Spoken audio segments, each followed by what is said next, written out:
सभी को नमस्कार। आज हम चर्चा करेंगे राज्य शिक्षा केंद्र मध्य प्रदेश भोपाल के वार्षिक परीक्षा सत्र 2025-26 विषय गणित, जो कि 21 फरवरी 2026 को आयोजित हुआ था।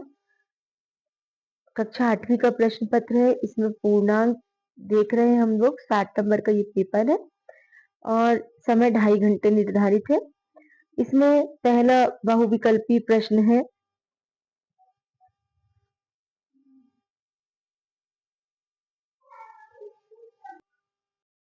इसमें चर्चा करते हैं। पहला प्रश्न, सही विकल्प चुनकर लिखिए।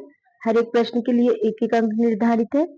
प्रश्न नंबर एक चतुर्भुज जिसकी सम्मुख भुजाएं एवं सभी कोण बराबर होते हैं वह है। तो एक ऐसा चतुर्भुज जिसकी सभी सम्मुख भुजाएं बराबर होती है तो वो होता है आयत, और उसके सभी कोण बराबर होते हैं तो वो भी आयत। इसके सभी कोण 90 अंश के होते हैं। तो इसमें हमारा ऑप्शन ए जो है वो सही जवाब है।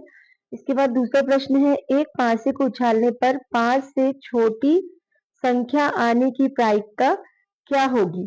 तो 5 से छोटे अंक आना है। तो 5 से छोटे अंक होते हैं 1, 2, 3, 4। तो 4 अंक है जो 5 से छोटे, और कुल अंक होते हैं 6। तो इसके लिए ऑप्शन हो जाएगा 4/6। तो 4/6 मतलब ऑप्शन बी ये हमारा सही जवाब है। इसके बाद संख्या 4096 का वर्गमूल क्या होगा?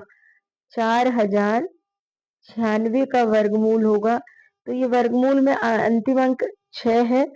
तो इसके लिए या तो लास्ट में 4 हो तो हमारा आंसर आएगा।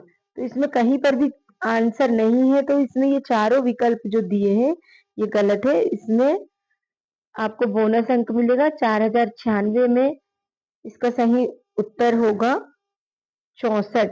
64 गुणित 64 यदि हम करेंगे तो ये हमें आंसर मिल जाएगा। इसके बाद अगले प्रश्न की ओर हम बढ़ते हैं।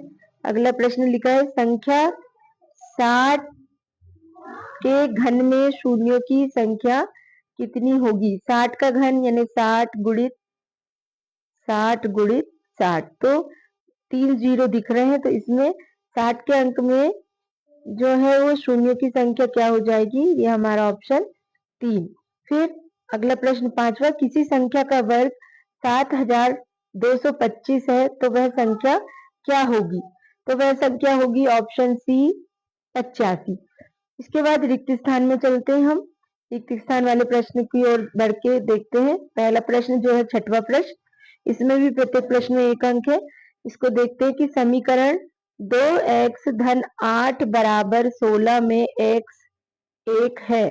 तो x क्या है? x एक चर है, और यदि इसका मान पूछा जाए तो 2x धन 8 बराबर 16, तो इसका आंसर आ जाएगा 4। तो इसमें चर लिखेंगे। फिर दूसरा प्रश्न है कि संपूर्ण संख्या और उसके एक भाग को प्रदर्शित करने वाला आलेखीय निरूपण क्या कहलाता है? तो संपूर्ण संख्या और उसके एक भाग को प्रदर्शित, तो ये कहलाता है हमारा वृत्त आलेख। क्या कहलाता है ये? वृत्त आलेख। वृत्त आलेख या इसे हम पाई चार्ट भी कहते हैं। वृत्त आलेख या पाई चार्ट। फिर अगला प्रश्न हमारा है, किसी भी सम संख्या का वर्ग सदैव क्या होता है? सम संख्या ही होता है। इसके बाद अगला प्रश्न है, किसी वस्तु का वह मूल्य जिस पर वस्तु बेची जाती है वह कहलाता है विक्रय मूल्य। वो कहलाता है, क्या कहलाता है? विक्रय मूल्य। फिर अगला प्रश्न है, 3.0 गुणित 10 की घात ऋण 6 का सामान्य रूप होगा।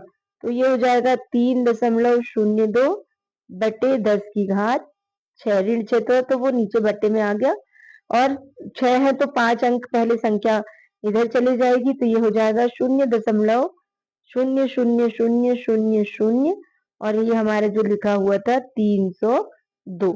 तो ये इसका आंसर सही होगा। 0.000 गुणित 5 बार 0, उसके बाद 302। फिर अगले प्रश्न की ओर बढ़ते हैं।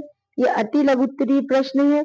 इसमें लिखा है, हल कीजिए ऋण 5/4 गुणा ऋण 3/7। ऋण और ऋण हो गया धन, ऊपर मल्टीप्लाई हुआ तो 5 गुणा 3 15 और नीचे 7 चौके 28। तो इसका सही आंसर हो जाएगा 15/28।